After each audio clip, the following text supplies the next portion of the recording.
사랑과 드는 것도 많았고요. Actually, talagang medyo nag-doubt talaga ako na deserve ko ba talaga na ma-receive ng ganito. 하지만 우리가 또 여러분이 사랑해주신 만큼 항상 최선을 다해서 좋은 모습을 보여드리도록 할 테니까 많이 지켜봐 Bigyan kayo 주시고 nagpo-post pa. So please, always stay with us na dahil talaga yung love din nyo, binibigay nyo sa amin lahat, I will do my best na papakita ko sa inyo lahat.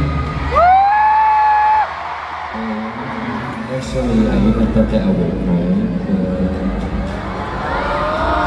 I'm happy to be with you guys, and I think today will be the best moments of my life. Thank you very much, and I will always do my best to show you who am I and who I also. Thank you, and I love you.